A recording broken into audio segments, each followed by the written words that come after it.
I hope I'm live. I mean, if somebody can tell me, wow, I can already see some messages floating, man. That's nice. Amazing. So just tell me if I'm all good to go and I'm live, then I can start. If somebody can just tell me, hello, everything okay? Let's go on the chat. नहीं तो हम अपने आप में गप्पे लड़ा लेंगे यार हमें कोई प्रॉब्लम नहीं है we all podcasters are you too. I received a couple of messages, so that means we're good to go. Okay, yes, good to go. Thank you so much, Anup. You're the savior for today, man. So, welcome to my podcast, Man Ki Baat with Suvit Kalra. Why should Modi ji have all the fun? हमने कहा हम भी कुछ ले लेते हैं. But since this is a crypto podcast, it's a Web3 podcast, I'm not going to say good evening, everybody. Welcome to my pod. I'm just going to say GM because that's what we're used to, man. So if I can have a flush of GMs on the chat, it really pumps me up. And before we go further, I would just like to pay a couple of minutes tribute to the god of crypto, which is Satoshi Nakamoto. 2 minute नहीं तो 10 second का silence maintain कर लेते हैं. What to say?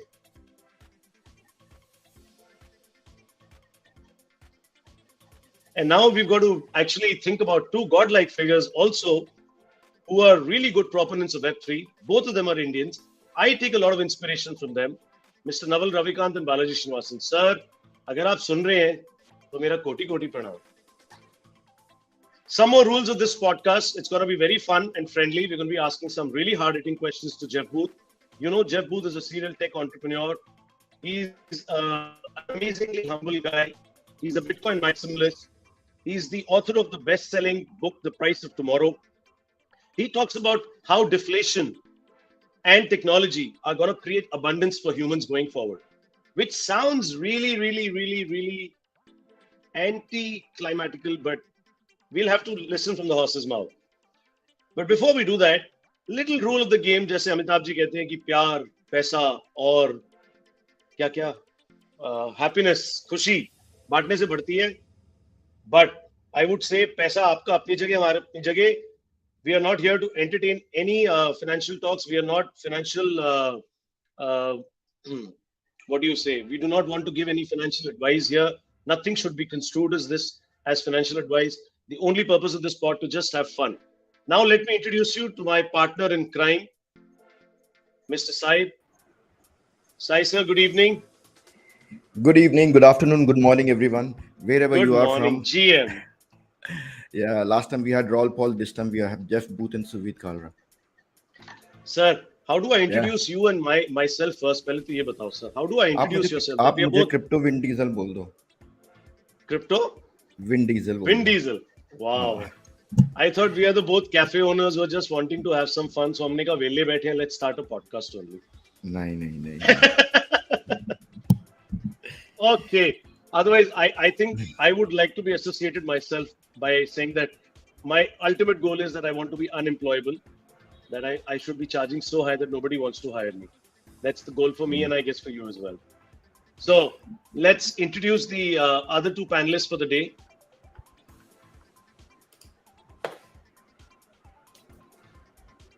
Saisa, can you take Kashif? I can't see him here. Okay. So the next two panelists, I guess, need no introduction. They are already OGs from crypto. Achha. So that's Mr. Namesh. Please, Namesh, can you introduce yourself? Hi everyone. I'm Namesh. I've been in the industry for some time now. I write about cryptocurrencies. I make videos about cryptocurrency projects, news, sort of reviews, that kind of a thing. The platform is called CoinCrunch. If you've heard about it, just let me know in the comments. If you haven't, go check out CoinCrunch. Kashif, sir. Yeah, hi. Thank you for inviting me, and I'm really looking forward to this show. And my name is Kashif Raza, if you don't know me, and I am founder of Bitening. My ultimate job is to keep you guys updated and educate you guys here. If you are not following me, please follow me on Twitter, and you can also watch my Please. YouTube channel. Congratulations, Kasif, for 100,000 followers. Yeah. Let some of us have some. Great cheers. No. Let's Navish, this is the beauty. We all help each other. That's the goal. Let Kashif sir reach 1 million and I mean, I'm not Yeah. honestly not in the numbers race, but yeah, I would really recommend Uh, you to also reach 100K quickly. Yeah. Sai sir और मैं पीछे पीछे धक्का No, लगाए no, लेंगे, we'll come. absolutely. I really and I think Nemish has been in this industry for some time. I think his Twitter handle is one of the most valuable resource for us, and the way he's writing these days is amazing to see the kind of information. I think Nemish 2.0 is more exciting and more grand and more valuable than Nemish 1.0. I don't know how I transitioned from 1 to 2 though, but thank you. It never happens like that. You never plan things. So like now I from like crypto Web 1, Kanun, Web 2, Web 3. crypto Kanun to the new journey that I second inning, bit inning. So I think this never is planned. It's something that you tend to enjoy things certain phases of life. I think this phase of life we are enjoying it. I don't know about you, but we are thoroughly enjoying the content coming from you. Thank you. Means a lot. Thank you so And much. honestly, Sai sir is also, the guy who's actually always the most diligent one. So guys, please go ahead and follow Mr. Sai Purna. His handle is SAIPOORNA वो- on Twitter. And तो if you अभी can अपन ना also give थोड़ा- me a follow, मैं अपना भी मांग लेता हूँ सर. Suvit_crypto. तो अपन अपना थोड़ा SUVEET. सब अपनी एनर्जी लेवल थोड़ा हाई करते हैं, म्यूजिक शुरू Correct. करते हैं, है ना? Correct. Let's do लोगों that. को पता चले कि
हो गया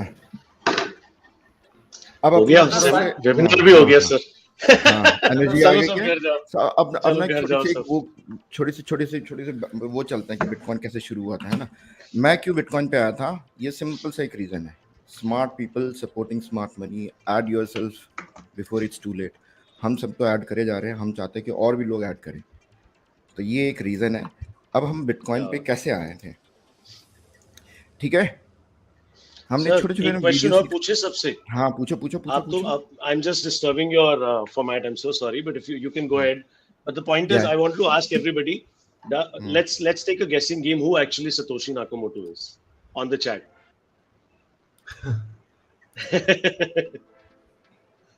come on guys मैं इंडिया से बाहर let's मैं हाथ उठा देता let's do it let's ask everybody who they feel is Satoshi Nakamoto I think it's Nick Szabo, but okay. no I think it's Hal Finney okay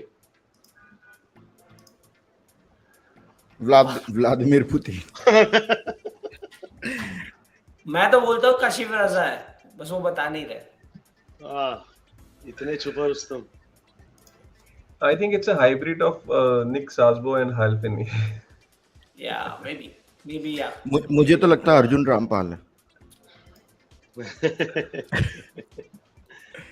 चलो अभी अपन ज्यादा टाइम नहीं है हमारे I pass think just imagine it's one of the biggest mysteries of biggest mysteries if we think that Egyptian pyramids are mystery then imagine Satoshi Nakamoto is the biggest mystery of all.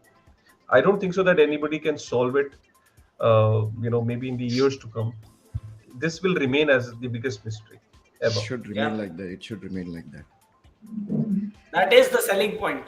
If it changes, everything changes. I don't think so. It's a selling point. Just that it will remain mystery. I think in the years to come. Right. Maybe. True. So let's see some small videos about Bitcoin, how it started, and how people were, making jokes of it. I've got a little bit of jokes so that we have fun here.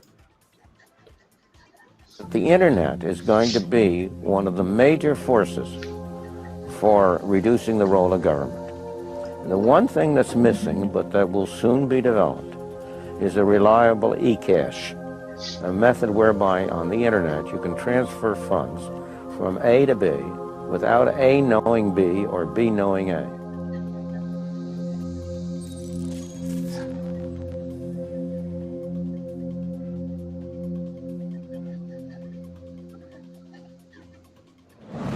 What is a Bitcoin? What is Bitcoin? What backs a Bitcoin? You put some of your money, real money, online, and it turns into Bitcoin.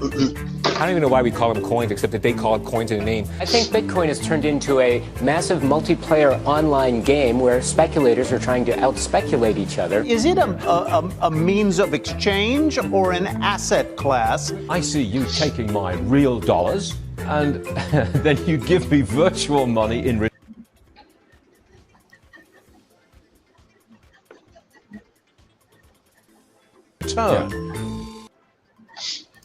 So देखो, it was like that. Mainstream media used to cover Bitcoin as a joke, and now look at the mainstream medias everywhere. So we were all waiting that media should take the center stage, covering each and every little detail about Bitcoins, not only Bitcoins, whole Web3, cryptocurrencies, everything. So from there to here, in just 10 years, unbelief, disbelief to believe, and now we are waiting for Bitcoin adoption to come here and then save us from this economic turmoil that's going through. Saisa, can I ask you a question actually? Yeah. I mean, what's your thesis? I mean, see, Bitcoin, everybody knows is the most permissionless, global, truly decentralized, high Nakamoto coefficient, blockchain, real money, hard money, whatever you say. But do you really feel there is a good amount of utility for all the shitcoins, as we call them, or the alternative cryptocurrencies, or you're like also a Bitcoin maximalist? I want to ask you this. No, I'm not at all Bitcoin maximalist. I know this industry will evolve like something unimaginable because there are lots to do, and we are in a very early stage, and even metaverse is in V1 now, and I don't know what will happen by the time it reaches V2, V3. So you can't simply imagine. And the best part, what I like is the immediate settlement, real-time settlement. It happens instantly, for settlement of all the transactions that's going on. we need big departments, big people, a lot of people, and then manipulations, and we cannot trust each other. Then departments to departments, then audit and everything. So it's the immediate settlement, which is authenticated, which is trust, which has trust. This is what excites me a lot. What about you, Nemish? What do you think? Okay, I think I sort of agree with Sai in the sense that the immutability, because see, we saw a couple of changes, being able to roll back blacklist addresses and all those stuff, and then you look at Bitcoin and that that will never happen there. You can't anymore do that, right? There was a time when it could be done, and they did it. They rolled back some blocks and then removed the bug and ran it, but it's no longer possible now. So the idea that if I send you money and it's in finality, that's it. Like, there is no way to get it back unless you decide to send it back to me. It cannot be scammed out of me. It cannot be. There cannot be a forgery around it. Right? That is interesting. A part about it. The less interesting part about it is that there is a lot less understanding of how Bitcoin operates, right, in the world. What it leads to is, fake coins or shit coins coming out and sort of, pretending to be the better version of Bitcoin or better versions of Web3 tokens, right? And then, so that sort of causes the problem.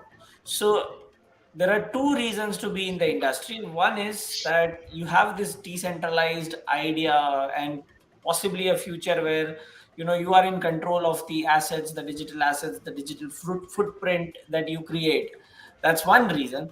The second reason is to also sort of be part of a movement or sort of help it go towards the direction where you move away from your traditional scammy ways of how people lose money, and towards a possible better future where we would have gotten rid of this crypto scams and shitcoins, and then the entire world is sort of using a completely different system of a completely different monetary system, right? So it's about time that the current fiat system dies and something else comes out of it. Yeah, actually, I agree with you, but having said that, in fact, I have a little different opinion in this sense, and then we'll take Mr. Kashiv's final opinion, and then we proceed further. But what I personally feel is that, see, I'm not a Bitcoin maximalist to the extent that, apart from Bitcoin, everything else is a shitcoin. I don't take that or buy that argument. Why? Because Bitcoin is actually the most decentralized blockchain or real money out there, which is absolutely immutable. Look at what happened today with Binance Chain. If a chain owner of, if let's say somebody has the capacity to ask all the validators to just go in real time and actually switch off or halt the chain, then that's not decentralization. That's actually centralization in my. That's what I tweeted also about. But having said that, obviously these are early stage softwares and they really need to take a long jump in order to actually reach that Nakamoto coefficient of Bitcoin, as we say, which is the actual benchmark of decentralization. But having also just imagine you're sitting on an island and you only have money, which is Bitcoin, and you don't have any utility. So everything else is there's nothing else on the island. So then that Bitcoin also has no utility. So obviously, let's say real good blockchains, it could be Avalanche or Solana or whatever, Polygon. Point is, if I consider them more like, message bus systems, like you're transporting from one place to the other in a bus. So you're always paying for the ticket. So that's the ticket of the gas that you're paying. Now, even in DeFi or NFTs, or let's say you're going to a blockchain, you're actually paying a ticket, which is the gas fee, and you're transferring your assets from DeFi or buying NFTs, which you personally perceive are going to gain value. And that's what leverage is all about. That's what human beings have been doing. But yeah, I agree with you on that point, the last point that you made, that it's actually high time that the decentralized system must be away from flaws and all these software bugs, and it should increase now as compared to the centralized. The system, monetary system, is way in overdue for a real reset, in my opinion. Kashiv sir.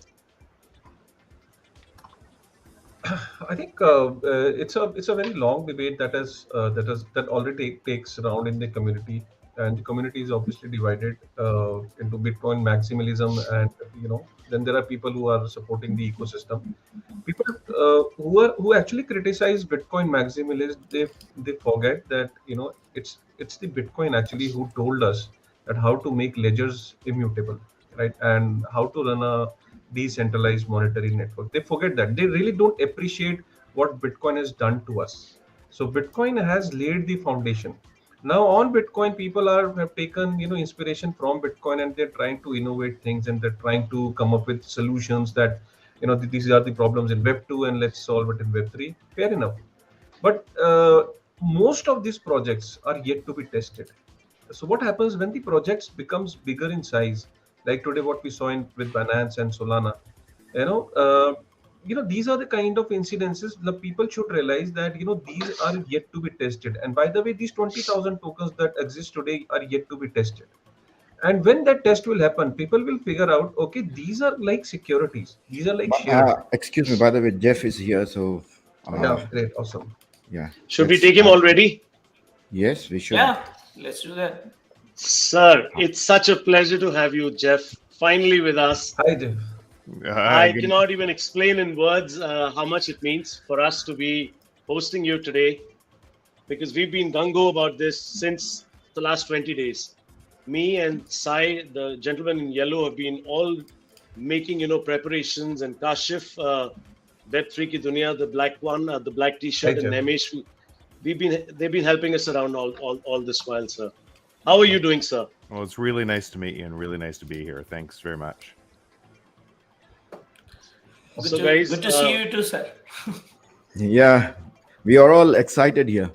Whole India is excited. Excellent. Well, I love India. I've been many times. Because of the food? You would be surprised to know that or because of the traffic. The people, the food, everything. Maybe I don't love the traffic so much. So, by the way, Jeff, for your information, Mr. Sai is actually in his previous, job was working for some company which was actually doing business with Build Direct. Oh, am I wow. right, Sai? Yeah. So I think it was in 2000, early 2000, and I was working for a factory of natural stones, exports of natural stones. We had a lot of discussion and we signed some of the documents. But my boss was little, skeptical, and he said, no, we can't do this. And I was always wanting to have some more experiments, new experiments. And in those days, if I think of Build Direct in those days, it's something amazing. See, you're where you are and where we are. That's it. Well, thanks. Thank you. Right. So I think we can begin the onslaught of questions on Jeff now.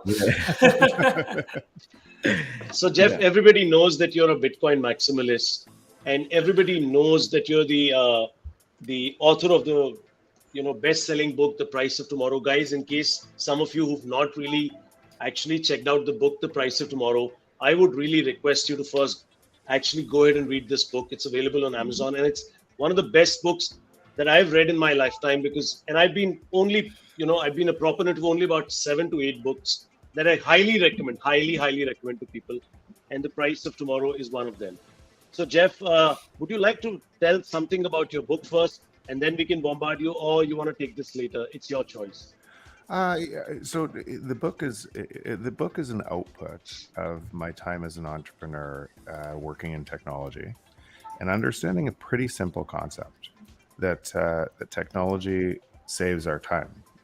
Technology is deflationary because that productivity is supposed to save our time and make our lives better. And so from that concept, you talked about Build Direct. The first technology we built, the logistics software for Build Direct, cost about 2.5 years and about $5 million US to be able to build that software. And today that software is free. And it's way better software today than we built in 99, 2000. And so, but that was happening in every business and every single thing I was working on. And I couldn't understand why prices weren't falling to the same degree. If that technology was moving into the base layer of our lives, why weren't prices falling everywhere in society to match? And so I'd been talking about this for probably 10 years before writing the book. And then I just when I realized that we lived in a system that must make prices go up, and technology was exactly the opposite system. It was trying to make prices go down and save our time. I realized the implications of that system. And then I wrote the book because the implications of that system on all of us, my kids included, meant they would live in a very polarized and frightening world if we didn't move out of the system that we had always been in into a new system. So that's why I wrote the book. Fantastic, sir.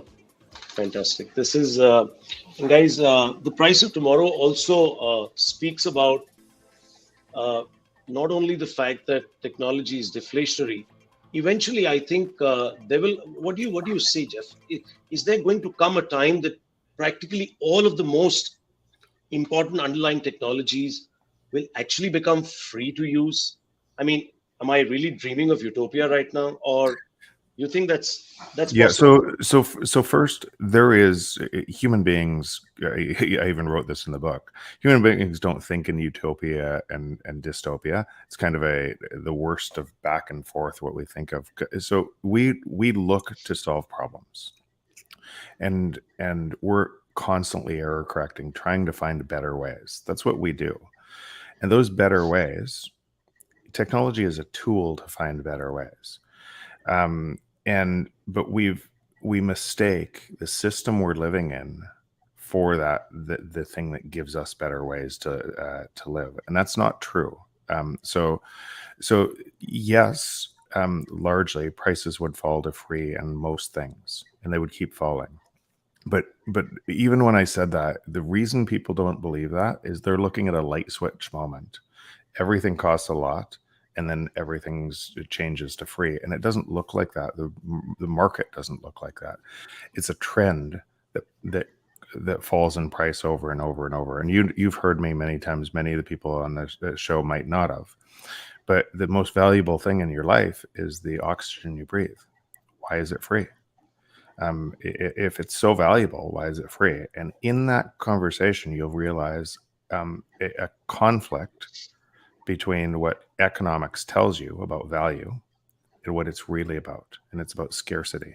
So really scarce things are expensive, and abundant things are free. Now apply that same concept to why is music largely free today? Why are your photos free today? And what you'll see is more and more of the things around you are becoming free. And because more and more of the things around you are a line of code. And if you're in technology, you realize more and more of the lines of code are going to be written by AIs. And what ends up happening is there's no way. So an entrepreneur, use an example of your calculator on your phone. Many people think it's free because there's advertising to support it, and that's simply not true. It's free because there's 50 calculator apps competing for your attention, maybe 100 calculator apps competing your attention, and no entrepreneur is going to create the next calculator app because it's a line of code. And so it drops to free because of the competition driving it to free.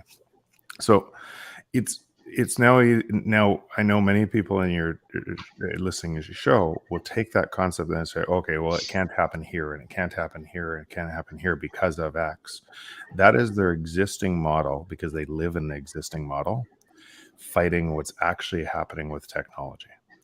And so what's actually happening with technology is it moves most things to free in time, potentially all things to free in time, but it doesn't much matter. The trend is towards free. So why are prices going up so fast? So Jeff, I actually love the way that you explain things so simplistically to the viewers. In the same context, can you also explain to the folks out here, and there are about 250 of them joined us on the live stream at this moment, and we're expecting more. We've just seen Britain's pound just collapse like 5% in a day on the 26th of September. Why is this all happening And why now? What's wrong with the system, and how do you analogize the same from your perspective, from the perspective of your book? Just share some more light on that, please. Well, you know, because you've been listening to me talk for a long time, that is inevitable, and it gets worse, right? And all currencies will fail, and so what's happening today is the faster and faster more debt has to be created. People are realizing, and we live in a credit-based system, that if you don't create more credit, that credit-based system rolls over and it turns into a credit collapse. And that credit collapse means our pensions are in that credit-based system. All of the economy is based in or in that credit-based system. Our house value is, our shopping stores are, our banks are. Every single thing we measure is in that credit-based system. So what just recently happened with Britain is, or the UK is, as the US was tightening, and governments all over the world tightening, you were rolling over that credit-based system, and it was starting to collapse. Now, what specifically happened in the UK is some of the pension funds that couldn't make their liabilities were about to go broke, and the entire thing would just cause a cascading credit collapse. So what that meant is the government had to come in to devalue the currency, essentially monetize more units of currency to try to drive inflation, to try to stop that credit collapse. So, but that's an isolated event right now in the UK. Well, it's not isolated; it's happening in many places, like Turkey and Venezuela. It's happening all over the world.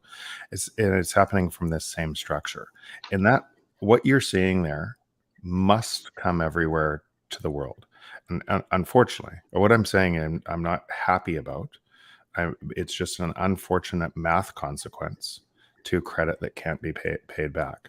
Because if you had, and again from the book, if you had technology trying to drive prices down, and you had to increase monetary units to pretend prices go up, or to make prices go up in spite of that, you'd have two exponential patterns competing against each other. One driving this way, one driving this way. And we all live and measure the system from the system that's raising the prices. So all of our actions are driven from that system. And we would never vote. Can you imagine what it would look like in the UK if all the banks collapsed, if every single thing, there was no food on shelves, everything collapsed? That's the alternative to printing money.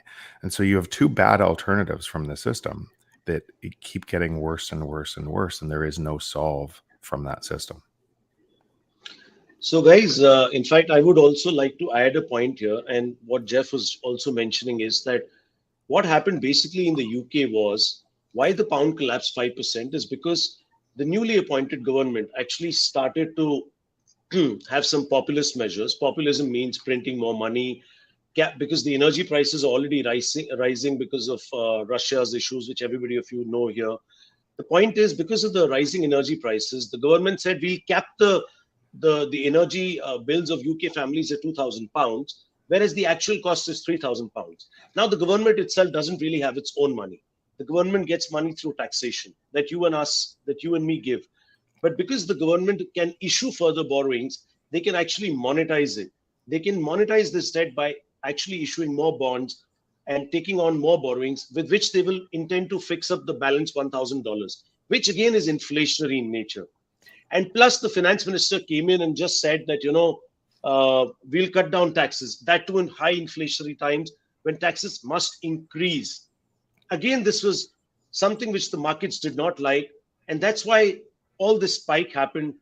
Again, coming back from first principles point of view, like Jeff explained, the idea is that the monetary system is meant to be inflationary in the current system that we are living in with fiat currencies, because it is dependent upon the whims and fancies. It is not dependent upon hard mathematics or sound money. It is based simply on the whims and fancies of politicians. And I don't blame them, honestly, because perhaps if I would have been in their place, I would have done the same. It's just about the system. You would have.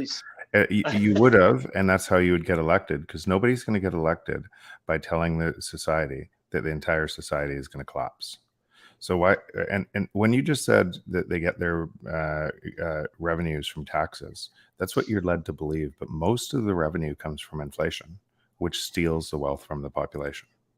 And it must, because you can't pay back. You can't pay back that you can't pay back the debt in a productive economy. And here's an example of why.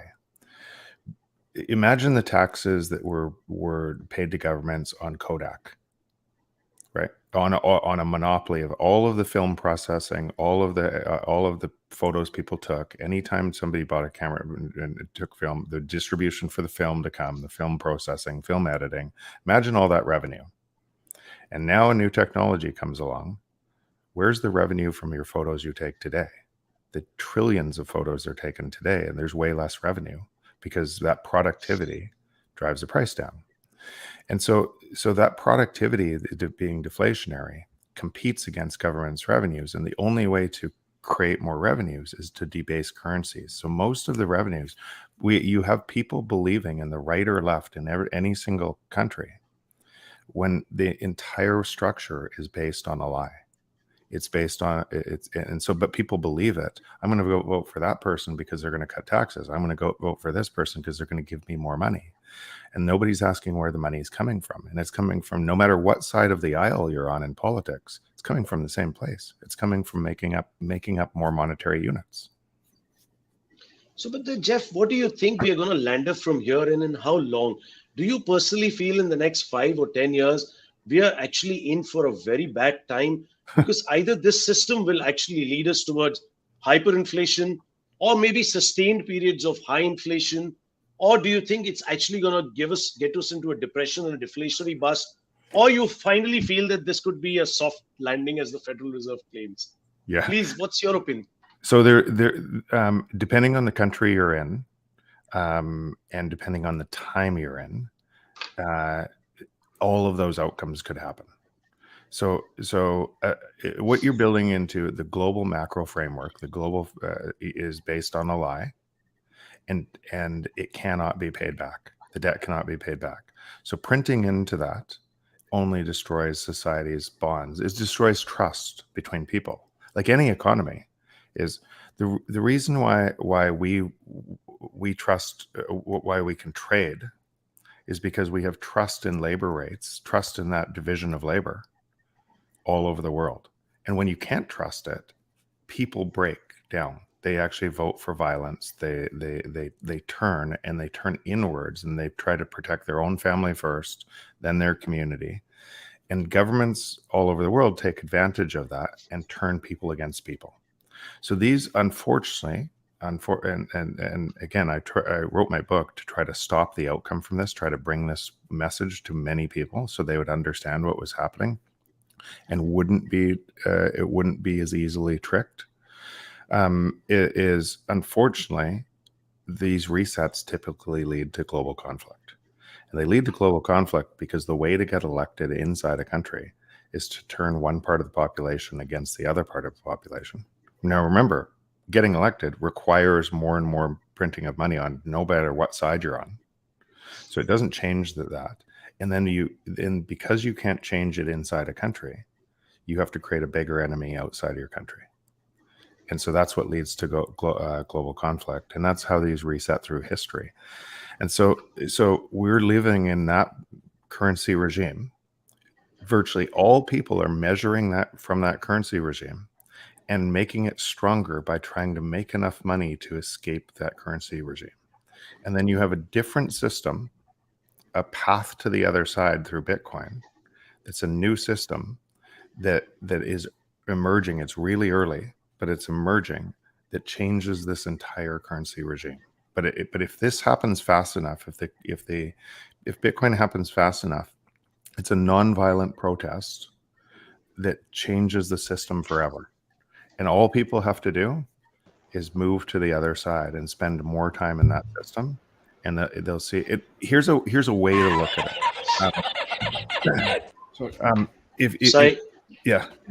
Sorry. No problem. Here's a way to look at it. if you were an Amazon executive from 95 to 2010, you saw your worldview was of hope, growth, prosperity. If you were in Sears as an executive from 1995 to 2010, your worldview was scarcity, collapse, end of my business.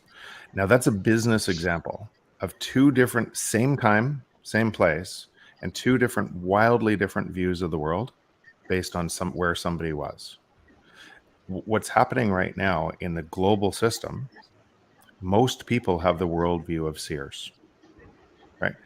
Everything's getting scarier. Things are happening. It's getting chaotic. What's going on? This doesn't feel like right. They have this feeling that it's not right. And then you have a whole bunch of people in Bitcoin that have a different worldview, and that worldview is getting stronger and stronger and stronger with more adoption. And they see hope, prosperity, abundance. That's what's happening, and it's just completely two different worldviews. And I understand those worldviews, because if you're measuring the system from the system, which is going to get more chaotic, and you're going to make it stronger by living in that system, you would have that worldview.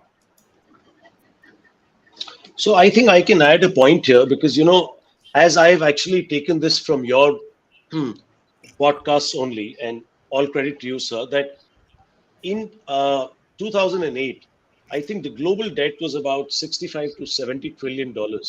And today the global debt stands at almost $350 trillion, whereas the global GDP is $90 trillion. Now imagine you're running a business which is worth, let's say, $1 million in annual revenue, and you have $4 million of debt, because more and more incremental debt is nowadays needed to actually get the same amount of GDP increment. Let's say from 95 to from 1970s to 2000s, it took about $1 of debt, because all our money is debt based, to create about $1.30 of GDP output. Whereas now it takes $1 to generate only 70 cents of further GDP, which is actually negative.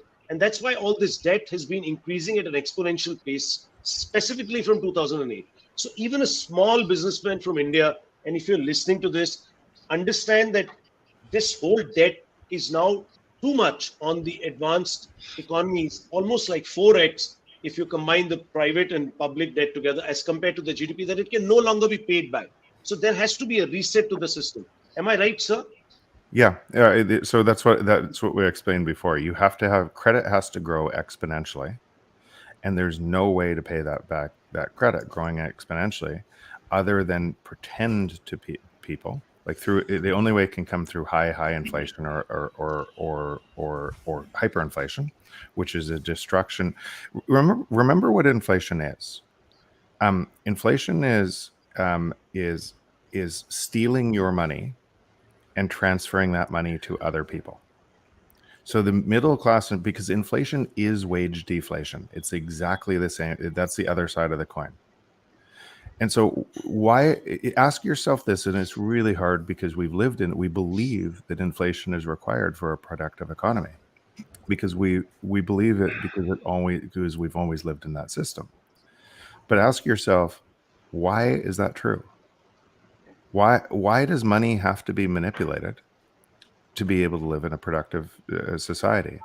But today, why people notice it today is at 2% inflation rate, they might not notice the theft of 2%. Somebody's walking into their home, stealing their money and transferring it to somebody else at a slow rate. But when it's 10% or 15% and it must get higher and higher, they start to notice. That's what's happening. When their food prices go up by 15% in a year, their gas prices go up by 15%, and heating costs go up, they start to notice. They start to notice the theft. But you have to come right back to first principles. Why is inflation required for a productive economy? And it's not. It's required for a debt-based economy. And it's required for a debt-based economy because you can't pay back the debt without it. But it's not required for a productive economy. Those are two different things.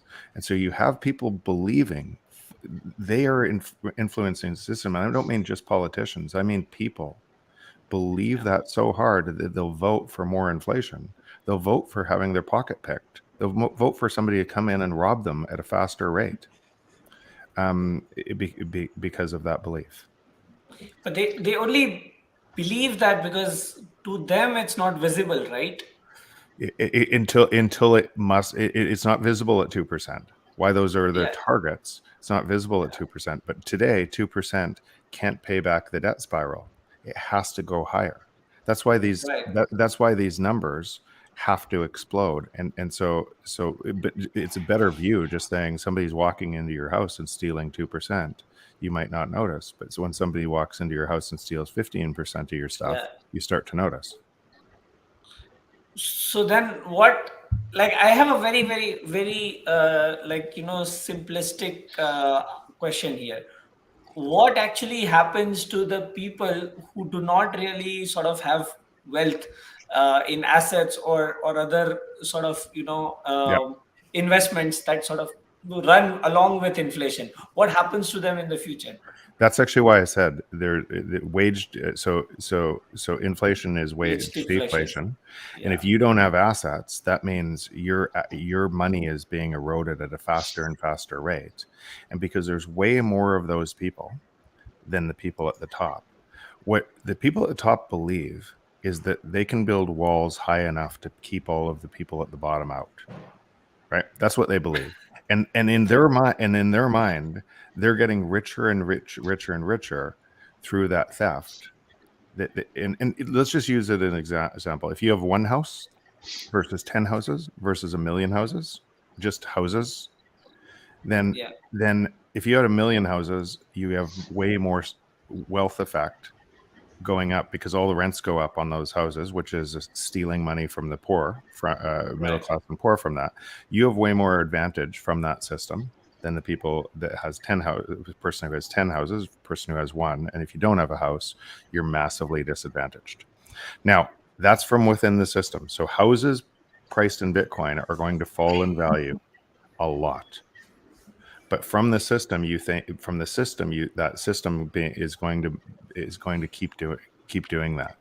And what that means really simply is when the bigger population, much bigger population, realizes the theft, they vote for somebody through violent means to take it back. And you have revolutions within countries, and a lot of times within those revolutions, those people give up their individual rights and freedoms, and they elect a dictator to overthrow, to take back by force through the small number of people who have the wealth, all of the wealth. And but it just transfers to, and it just transfers because you're based on the exact same system. You haven't fixed the underlying cause. All you've done is put a new face on the problem.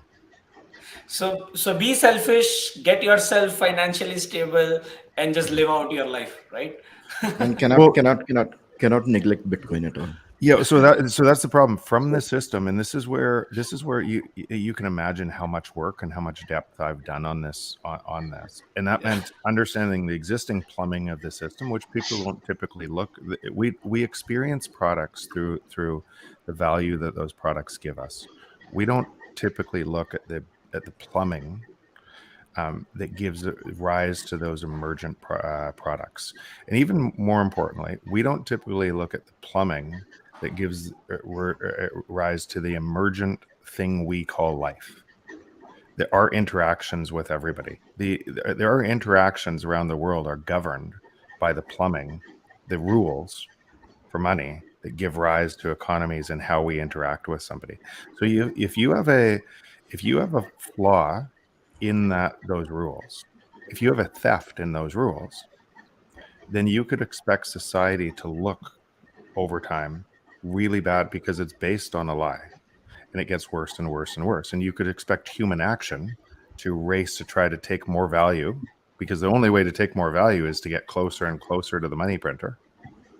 And you could expect all human action to follow that. And what you see largely today is you see society kind of racing for their own protection to the system, And it's getting Exactly. worse and worse Yeah. all over the world. And we think, oh, it's those Russians, it's US, it's this. And we believe the Yeah. nonsense. And we believe this nonsense where it's a system problem that can't be solved by the system. But all of the media tells us it's those Russians, it's those people. If you do this, then you're going to do well.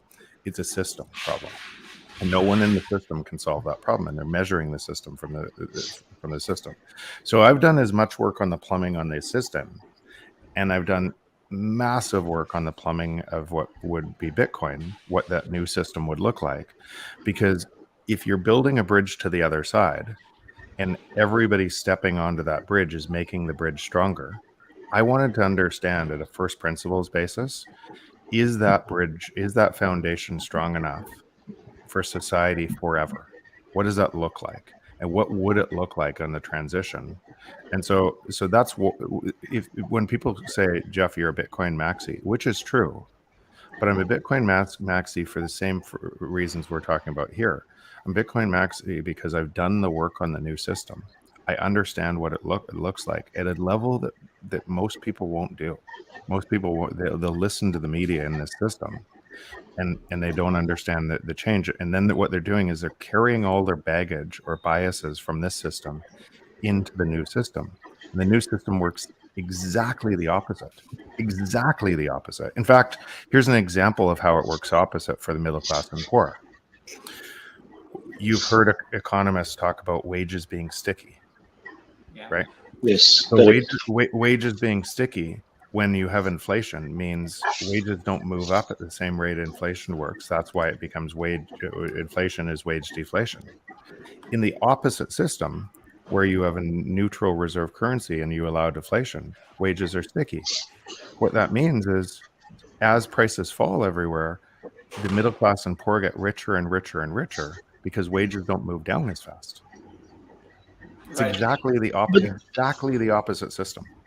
But then, sir, I want to actually understand from you from first principles, because you've done that research. Let's say we transition into the Bitcoin system and everything's prices starts to fall down with respect to Bitcoin. And people consider Bitcoin as their reserve asset, the reserve currency. Would this not mean that people will stop spending money and they will only save more, which itself is not a bad thing? But if you're not really spending anything because you're always anticipating that the price is going to fall further, then that will only lead to extreme deflation and no GDP output because there's no consumption, there's no investment. That is such it's such nonsense. I laugh at, because if people, and I know you asked the question, you might have teed me up for the question because that's why I asked it. But if any single person on this listening to this live stream has a phone, they know it's not true because a phone gets better each year. So why did you buy the one in 2005? Why did you buy the one in 2010 when you know it's going to get better in the future and give you more value? That's deflationary. Why did you buy a computer? Do you buy food? Do you buy fuel? That is so not true in what we do. So because that lie is so pervasive but so believable, because it's fed to us over and over, and it says the only reason you spend money is because you believe your money is going to be worth less. Right? That's what it says. And so if you're building an economy based on that lie, and all over the world, the only reason people spend is because their money is going to be worth less. Isn't that also climate change? Because you're forcing them to grow forever and work forever, more and more jobs forever, against the natural flow of technology, against something trying to give them more time. You're enslaving them to purchase more and more and more on a never-ending basis, because you have to print money at an exponential rate to keep up that Ponzi scheme. It's so incredible, but it's so believable by people that I lose myself in it, because if you ask their own reaction, what they do with their money, they don't. So this is exactly the reason why I teased you for this question, because I want people to understand from first principles. And the way you explain it is just, I'm sure, guys, I can have a lot more fiery signs on the chat, please. Yeah. So, Jeff, I also want to understand from you, as you know, since childhood, we have been told that inflation is range-bound inflation is a hero and a deflation is a villain. And in your story, it is absolutely visible that deflation is the real hero.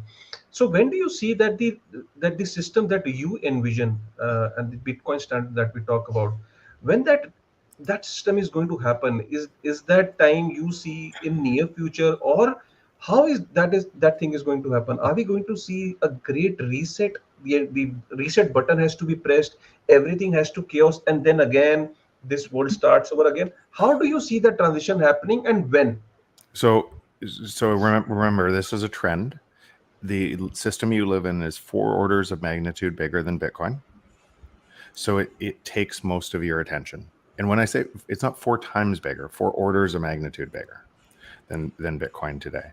So that system is going to have a bigger impact, much bigger impact, because you don't feel, most people today don't feel like they're living in the Bitcoin system. They're not transacting in it. They're not thinking through that Bitcoin. They're thinking through their fiat lens. And the fiat lens, no matter what country you're in, is the error code in the system. So if you're measuring everything from that error code, then you wouldn't see what's happening. And it's happening on a trend. It's getting more and more. So if you're in Bitcoin right now, so a house 2 years ago in Bitcoin, 3 years ago in Bitcoin, cost 45 Bitcoin in the US. Today, that same house costs 10 Bitcoin. You already see deflation. You already see what's happening everywhere. It's been happening for a long time. And so what's creating the confusion is you're measuring from the wrong system. People are measuring Bitcoin in the currency value. Even when you look online at how much is Bitcoin today, Yeah. you're measuring it in the currency that's being destroyed instead of what it actually is. It's a new system replacing all of these systems. And so when you think about would it matter if you measured it in the Venezuelan bolivar, Turkish lira, Indian rupee, Canadian dollar, US dollar? It's all the mismeasure of that system that's producing more and more confusion. Bitcoin is a system outside of that system and is getting stronger and stronger and stronger. And all things are falling in price against it, exactly as my book would have predicted. Yeah. So, Jeff, what is your take on, since people now, those who are listening to this session, they think, okay, Bitcoin, I think I'm too late. Now let me figure out those 20,000 other projects where I can really put in my money and figure out a next Bitcoin. You think there could be a next Bitcoin ever? And what is your take on the other altcoins that are evolving, taking inspiration from Bitcoin?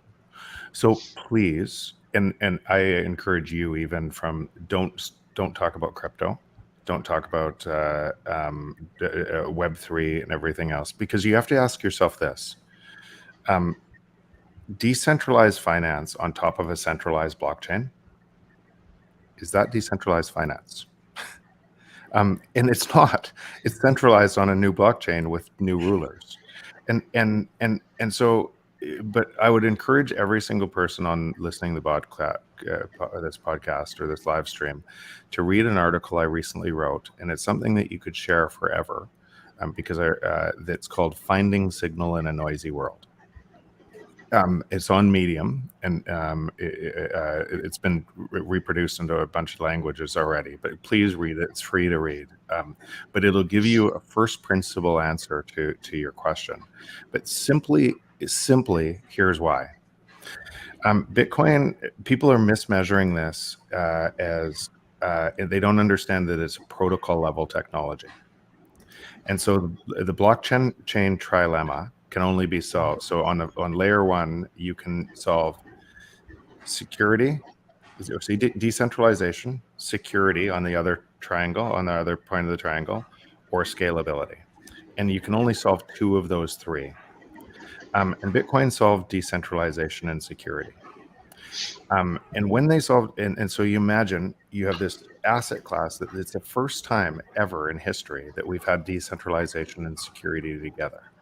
And that's important really important because we've always had to trust institutions to protect us because we never had to trust. So because we never had decentralization and security together. So we put trust in institutions that over time, like a monetary institution, that then destroys our trust.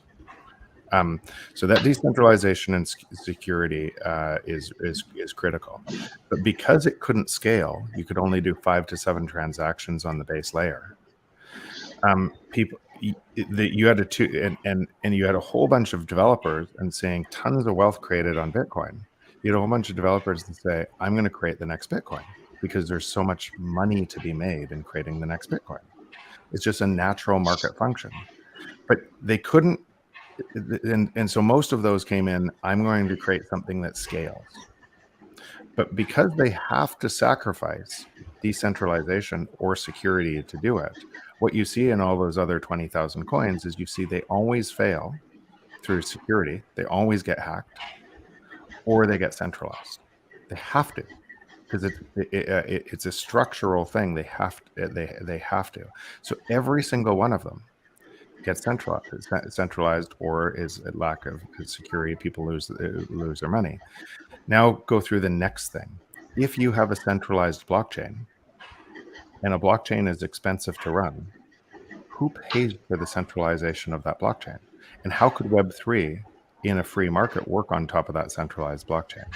And so that's where they're missing because it's so confusing. And they're missing this because you have this existing system and people are trying to create enough wealth to escape that system. And they're looking at Bitcoin and, wow, that created enough wealth. What else could?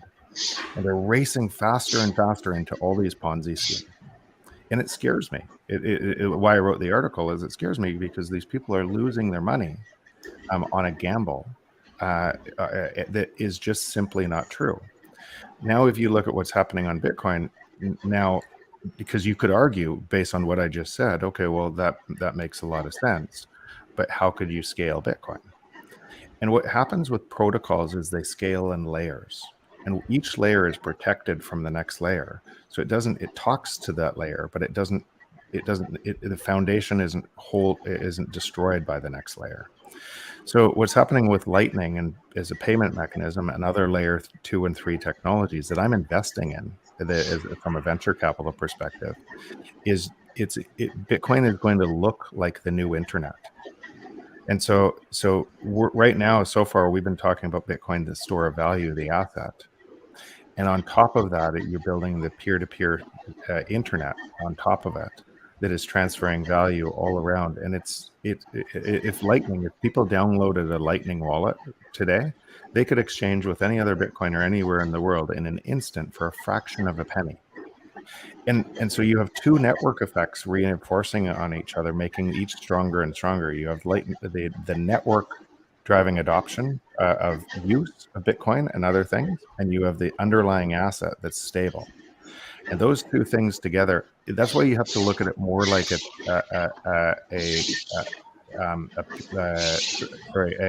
protocol level technology. You have to understand that essentially TCP/IP that we use as a base layer today was created by DARPA in the 60s. But it wasn't until HTTP in 1989, opening up the World Wide Web on top, linking all of the computers together on top. And that was layer 4 that created all of the technology stack, some of the technology stack that we're using right now.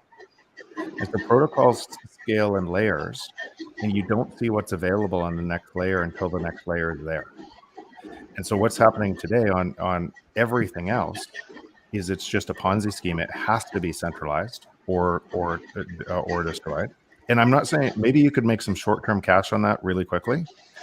But what if you want to pick up pennies in front of a steamroller? That's other people's decision. Or you could make a bet on the protocol, and what's happening on top of it, and you accrue value to everything that's built on top of it forever. That's what Bitcoin is. It's like being able to invest in the internet itself instead of just the companies on top of the internet. So Jeff, okay, please go ahead, sir. Sorry. So Jeff, what about quantum computer? That quantum computer by University of Waterloo, it is expected that it will be commercially viable by 2026. Is it not a threat for Bitcoin? So I'm close to this space, really close to this space. In fact, one of the first quantum computers, D-Wave, Geordie Rose, who the founder of that company, is a friend of mine, and so I'm close to many of the experts in this space. And if I said on and I think the question is, could quantum crack Bitcoin? Is probably where the question is. Yeah, I don't believe that that's anywhere close from my knowledge today. But what I would say is there are so many people working on this problem, both problems, that if quantum cracked Bitcoin, quantum could crack SHA-256 algorithm and everything else. And there's a whole bunch of more places you would go before Bitcoin to crack quantum, because if you destroyed Bitcoin, number one, you destroy your own value on Bitcoin, just the cracking of it. But wouldn't you first crack the biggest bank in the world? Wouldn't you first crack the government? Wouldn't you first crack? And when you see, yeah, exactly. But when you realize that, what you realize is there's so many people working on security is a constant. Technology is a constant, and security on that technology is constant. And what you have in Bitcoin will change to protect itself, because all of the people inside Bitcoin will adjust the security. So first, I don't believe it's coming anytime soon. Second, by the time it's here, Bitcoin it will improve the protocol to make sure that it's resistant. It's how the emerging network works. So Jeff, but what do you think will actually? And this is really a serious question now. And I really don't wish the world goes this way. Nobody wishes for it. But do you really think that for people to really understand, going 3 or 4 levels deep inside themselves, just like you've been, to really understand what Bitcoin is, there would need to be revolutions and wars when people really understand that, their property can be seized, the governments become tyrannical, we have dictators all over the world, we have fights going on between countries, confiscation of wealth. This is how you foresee that this entire reset is going to happen? Or you think that we might just be lucky enough to escape it with the path that Bitcoin is in a non-violent way? Indians generally like that non-violence. So Gandhi was Indian, right? If you talk about the best non-violent protest you could ever have, it's Bitcoin, because you defund one system and you make another system stronger just with your action, and you don't have to do anything. And now as you're building to that, as you're moving there, you're actually building a wider bridge for the rest of society to walk across. It's actually what I've realized with my time. Once I realized that the existing system had no fix, and I was spending a lot of time with governments trying to fix that, including the own government of Canada. Inside other governments were calling me for consultations on, and what I realized is the inertia from the existing system, they couldn't stop. They had to keep going, and they would tell themselves, if we don't, a whole bunch of people are going to starve to death. So we have to keep going, and they're right. So they have to keep manipulating the system, and you start to turn into, and you start to do things that don't have a good consequence because you have to. And that's what everybody's dealing with from the existing system. And society is getting worse and worse, and polarization spreading, and everybody's looking through that misinformation. And what I realized for myself is I could either spend more of my time influencing that system and not do anything to save it, or I could spend more of my time building the new and bringing people over to understand the new. And no matter what you do in the new, whether you run a Bitcoin node, whether you just hold Bitcoin, whether you're educating others like you're doing right now, whether there may be one person on this podcast, there may be 10, there may be 250 that take this information to tens of millions of others. And by doing so, save their lives. and actually create and transition the world in a very different way. And it is such a profound statement, because what that means is we all matter. Our individual decisions matter a lot. And when you said what's the probability of outcomes, the probability of outcomes today are actually getting really dangerous. The higher probability is there's war and conflict coming everywhere, because human nature does that, and we're easily able to be manipulated. That's the higher probability. But it won't be the probability if more people just say, I'm going to walk over to the new system, and I'm going to spend more of my time in the new system, because you make the new system stronger. And all of the people today, Bitcoin is, call it a 170 million person country that can all exchange value outside of the system with anybody in the world. And so what you're having is a growing population that is that's getting stronger and stronger and stronger as it grows, and more value is accruing to all of the people in that network. And as a byproduct from that network, it's not just accruing to them, it's accruing to a system that heals our world. You kind of go, why am I spending so much of my time fighting an existing system? I'm going to spend all my time building the new. But then you're so knowledgeable, Jeff, and you've thought it so very well and so very deep. Do you really think there's a practical chance for people to be even coming 50% close to what you be thinking and actually opting out, unless and until they're forced to? And by forcing, I mean is that, perhaps you could see that the posturing Putin goes ahead and actually strikes a nuclear bomb on Ukraine, and then the US has to sleepwalk itself into a nuclear embargo with Russia, and then people start to wake up and realize that all this is a part of the process in which we first had, trade wars, then we had currency wars, and now we have actual wars. And now life has become so miserable, and the politicians say, oh, we've got to print more money, we've got to seize your property, we've got to do this. And then eventually people will understand, oh my God, what has happened? My entire savings is gone. How do you see it happening? Honest, in all practicality, I know you would be the Gandhi for us who's leading the torch for the non-violent stuff, but how do you see it happening? So for every single person, it's going to happen differently. But even in what you're asking is you're giving the system more credit, because you're taking away your own power. So when you say they and those politicians and what they're going to do, what that does typically to people is it immobilizes them through fear. And because of that fear, they don't take action. And I'm an entrepreneur.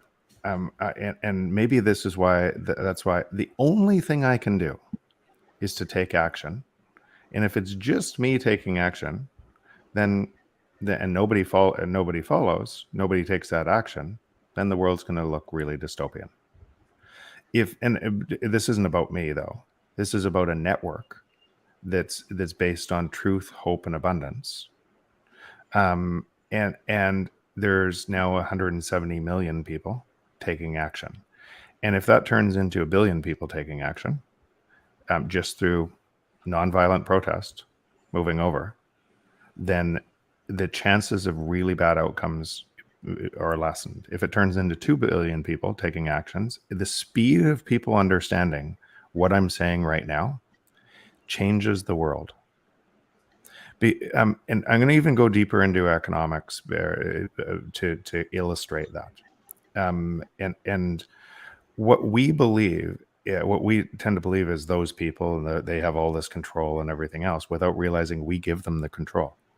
We grant them the control over us to be able to, because they're the experts, they know that. And I think about myself, I used to own a BlackBerry phone.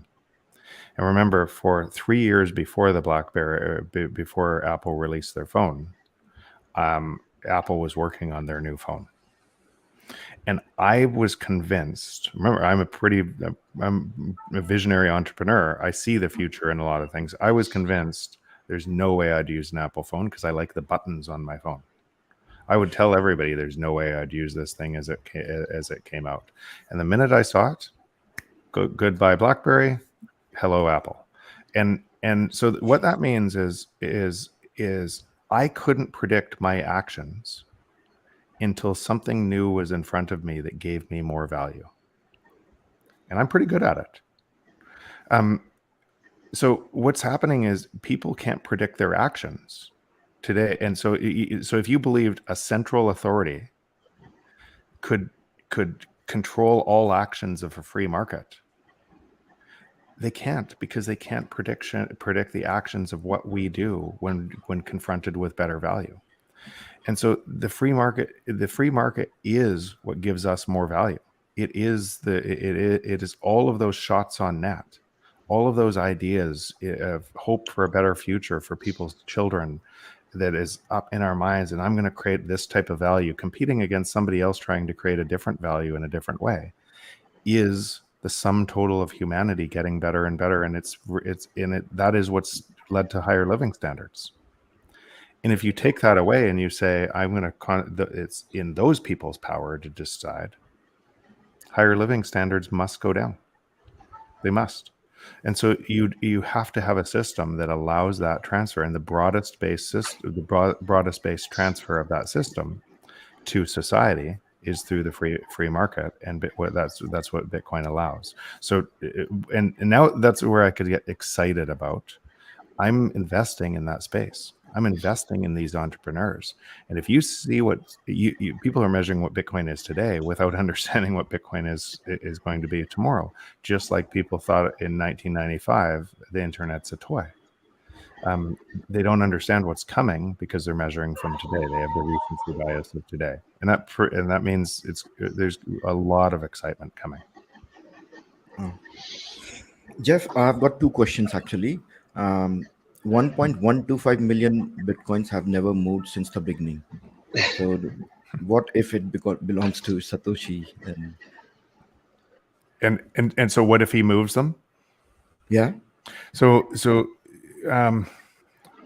I know some people behind. I know some of the early cryptographers and the people on the list who could be Satoshi. I don't. Don't.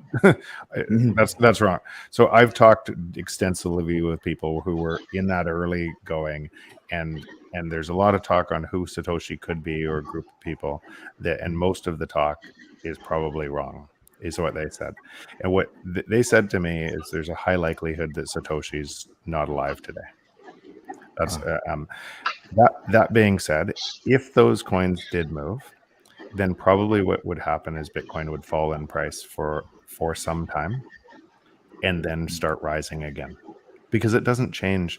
The interesting thing about Bitcoin owning the asset, and a lot of people worry that if you own Bitcoin, like, does Saylor, is he the new God King, and there's a new system built on him?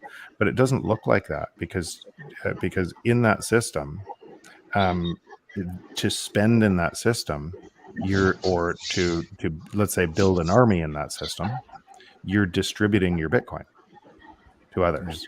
And so by using your Bitcoin, you're distributing. The only way to gain more Bitcoin in time is to produce more value for society.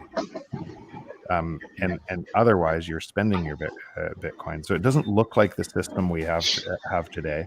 And in that, so in any of these events, am I saying Bitcoin's going to, now remember, go straight up in value forever? And that straight up in value is measured in fiat terms. It gets confusing, and there's going to be events. There might be, what if Russia presses a button and it drops a nuclear warhead in Ukraine or somewhere else, which is increasing in probability. Bitcoin will fall a lot on that. Every city will vacate their cities to the countries to try to and think about what that would look like, because it's so scary for society that all your actions, what you would do, magnify it what everyone else would do, and you'll see in that event, in that probability, if that happened, you'd see a whole bunch of, okay, Bitcoin would fall, other things would fall. It would be really really frightening. In the end, in the long term, Bitcoin just keeps on going up. Yeah. Or other prices measured against Bitcoin fall forever. And also, there is a lot of discussion going around centralization of accumulation of Bitcoin, like MicroStrategy or Michael Saylor. So, what's your take on that? So again, in that article I wrote, Finding Signal in a Noisy World, I describe why centralization of Bitcoin is impossible.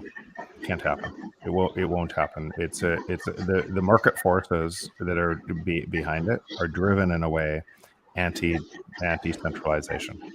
And so, but you have to understand it at a way deeper level to be able to get to it. So if I just said that, and a whole bunch of people are looking at a whole bunch of altcoins, everybody says that. So I would encourage people to look deeper at the research and try to prove me wrong in what I just said. So I've again linked the Medium article from you in the chat for anybody who wants to go through. I've already read through that. So I would encourage everybody else to just have a look at that as well. So Suvit, should we take some questions, or I don't know what? Yeah, I think, sir, because at the peak we were almost like close to 400 people on this stream. But the moment we start speaking the truth, it becomes less exciting. So some people leave because the only thing they want to do is, get the alpha Price. advice, how to make the money on price. Because as you said, we all have recency bias. Yeah. But yeah, there's some interesting questions that I see. One of them is with respect to, again, CBDCs. People want to understand from your perspective as to what's going to happen. What is this trust politics of CBDCs and the open source that the government will come in and say, oh, look, now we've got your back. We've got the central bank coming directly to help you. And this is the central bank digital currency. We can never go wrong. This is the right approach. This is the blockchain technology you had been waiting for all this while. And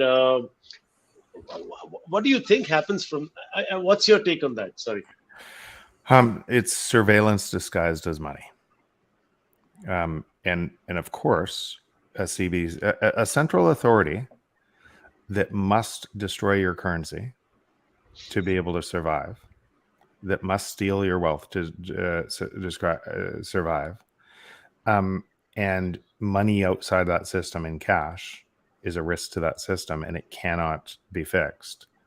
Wouldn't it stand normal that they would try to create a CBDC to be able to do that? And what that means is, and early on a CBDC, let's say that happens. Early on a CBDC, there could be a whole bunch of just what happened to what you said on the podcast.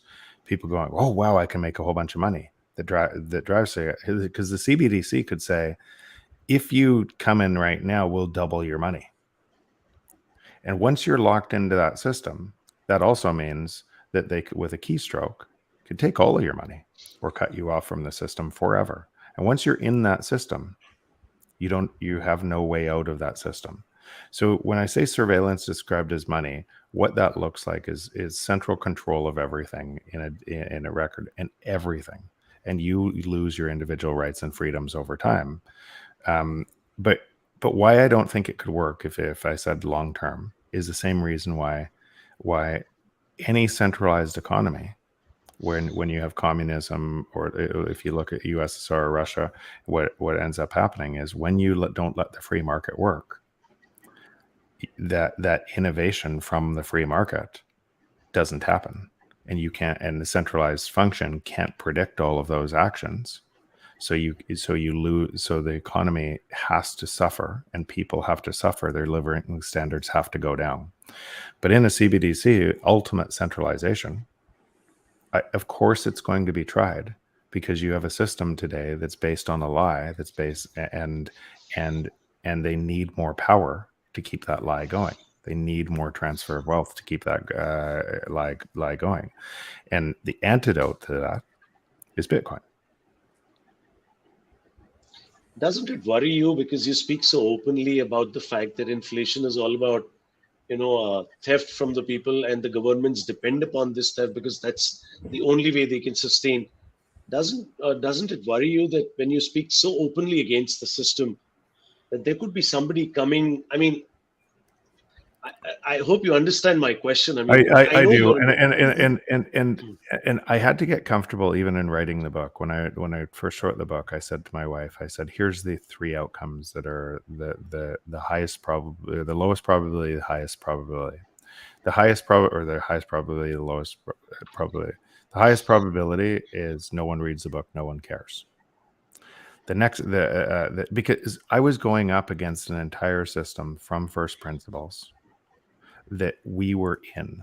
And remember, you remember the whole the old fish swimming by the young fish saying, "How's the water today, boys?" And the young fish say, "What's water?" Right? That's what I was doing. And all of the people in the water wouldn't see that they're in the water because they wouldn't be measuring the water. And so I was bringing something so bold to that should be easy to see but wasn't, because we were measuring a system from the system, into light, that it either and so the second highest probability was people understood the implications and the existing system attacked me, and made me seem like a crazy person, or and that being a crazy person would, every single business that I would involved in wouldn't want me involved in it. And so I had to tell my wife that a higher likelihood than no one reads, or the likelihood along with no one reads this, is a likelihood that all of our wealth is destroyed in this.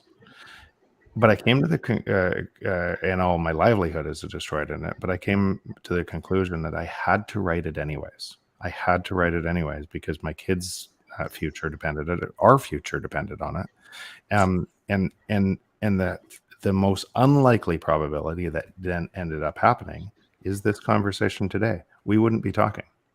We wouldn't be, and the amount of people that I've opened their eyes to this conversation, and the amount how that's growing, because once the truth is set free,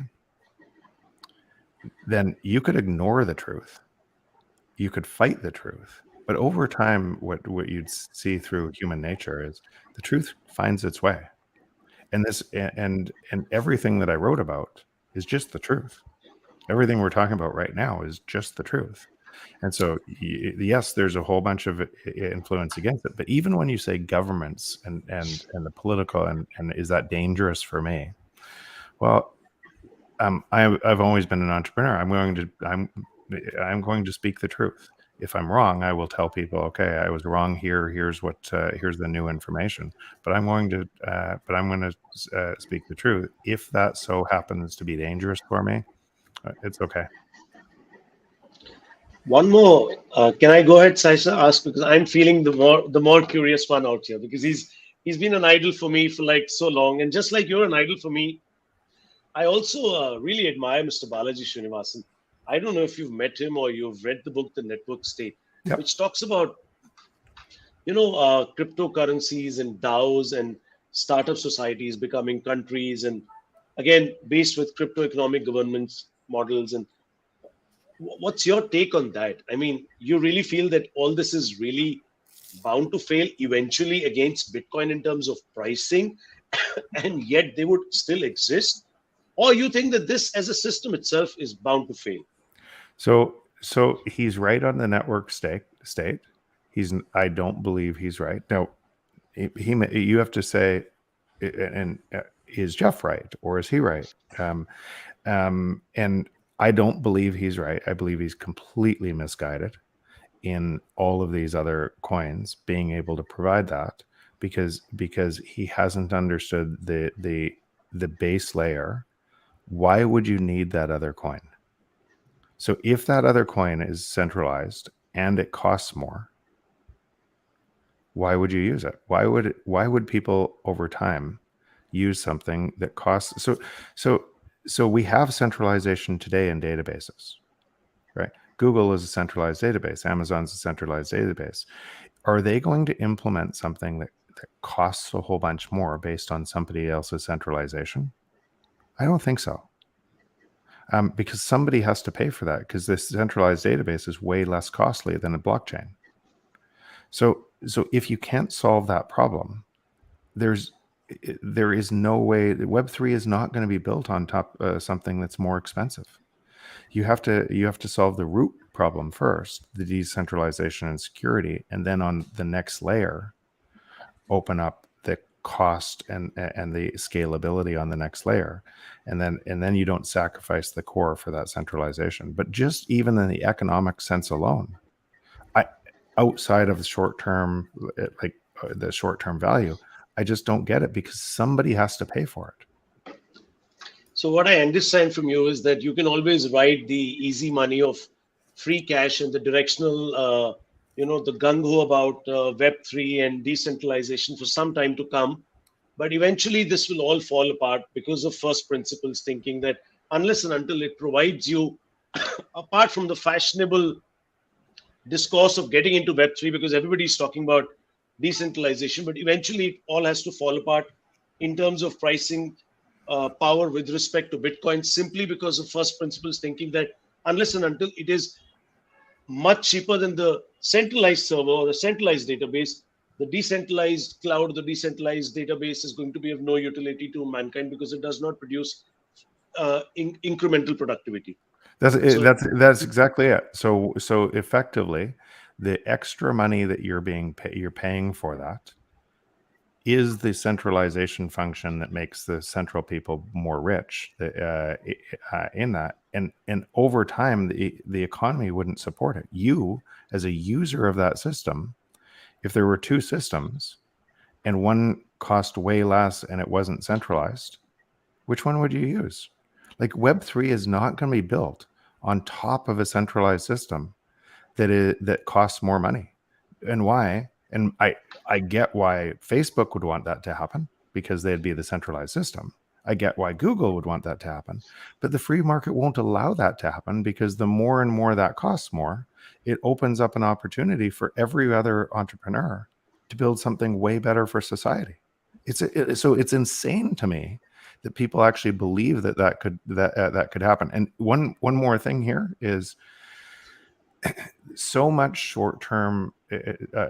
our short-term attention, because people are looking for short-term money, it is the flavor of the day. People say Web3, everybody races to Web3. DeFi, everybody races to DeFi, and they get killed in that. Most of my wealth and what I think about, and I'm not talking just wealth in monetary units, I'm talking about wealth in life, is really understanding systems and building to places where people don't know what's going to move to before they're there. That's what Bitcoin is doing right now. And what's coming on top of that, and is so if you're in that overall land of crypto, I would advise strongly to really go deeper on why I'm saying this, because I think you're in the wrong spot. And that goes for everybody on listening the call too. I think you're in the wrong long-term spot, and there's much more wealth and safety to be built by being in the right spot. True. That was so informative, and I think this was knowledge power-packed, every sentence of the way. Sai sir, you or Kashif, you want to go ahead and ask some questions or something from the audience? You want to take over, and then let's just because this is so power-packed that people need time to understand it. If they really think, and if they actually rewind this video and go through it frame by frame and actually understand word by word by what Jeff is actually trying to say, perhaps they get the meaning as deep as what he wants to convey, is all I can say. I see a question there. Doesn't the dynamics of BTC encourage you to hold it rather than spend it? The answer is yes, right now. And so if I'm going to spend, or I might be different, but for the vast majority of people, they see it as savings. But in time, it is also turning into a spending. And you're turning into a peer-to-peer network on top of it. So in many nations, in Africa specifically, and in El Salvador, you can see it being used as a currency as well, as a peer-to-peer network. That is early, and that is early because our existing fiat dollars are depreciating. So why wouldn't I spend those first?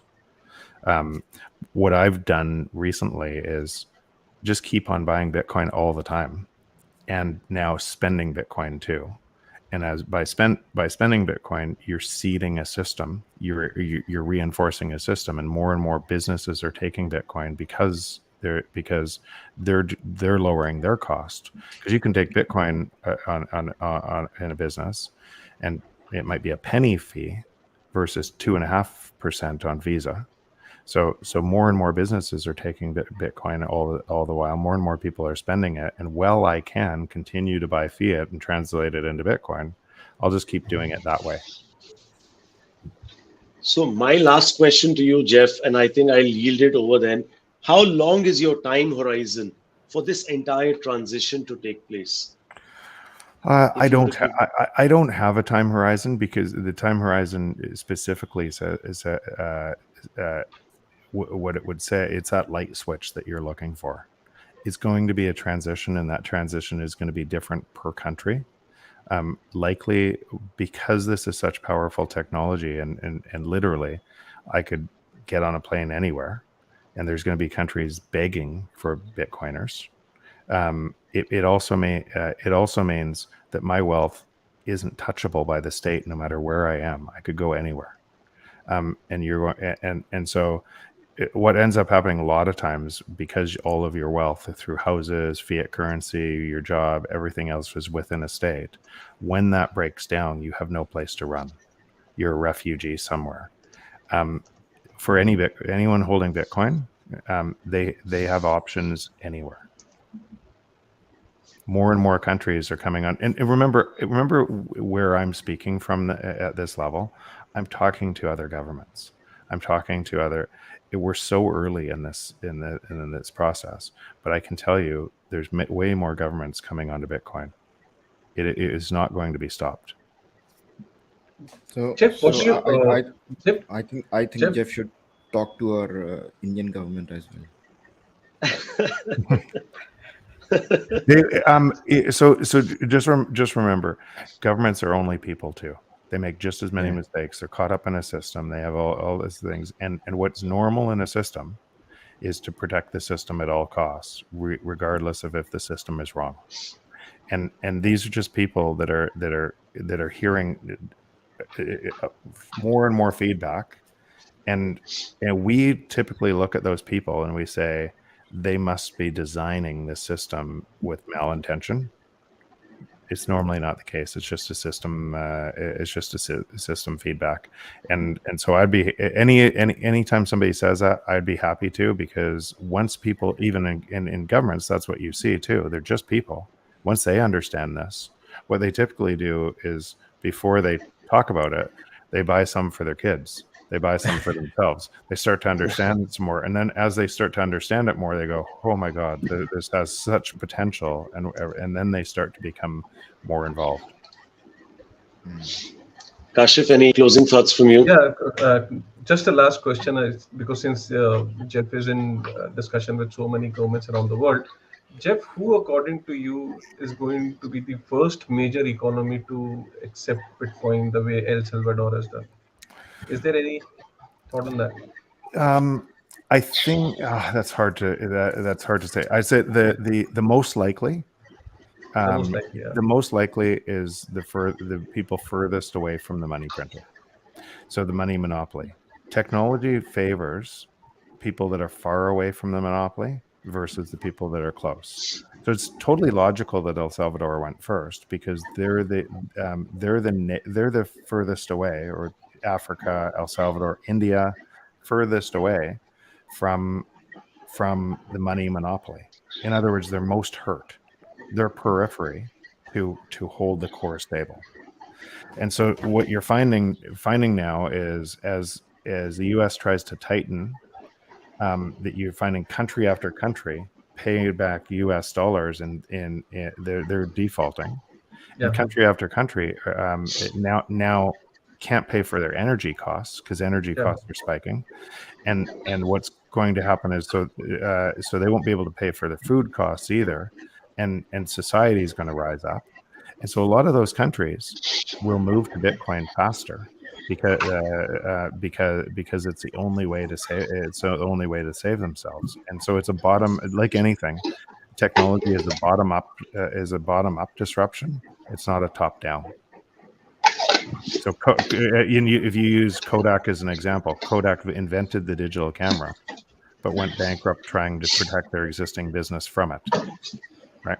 That all that is happening today is the furthest people away have the most value.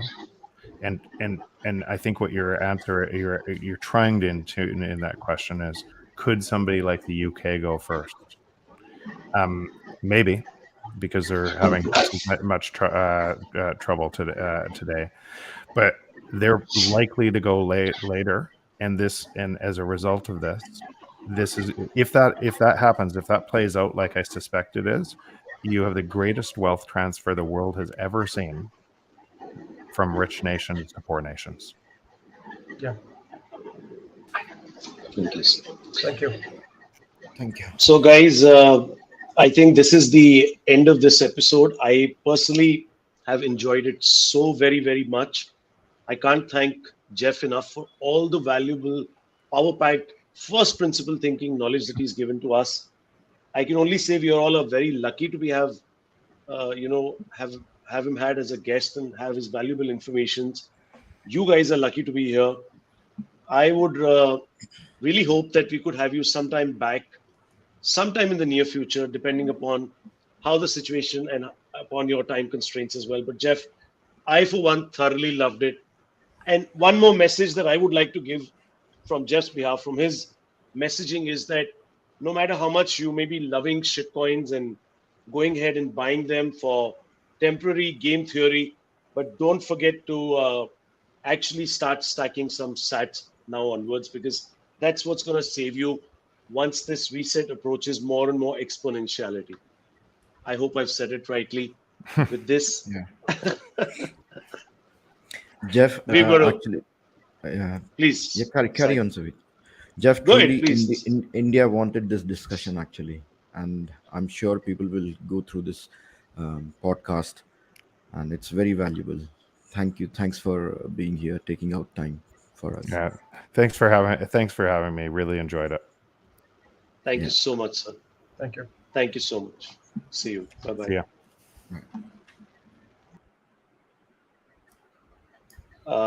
Sai, sir. 1 second.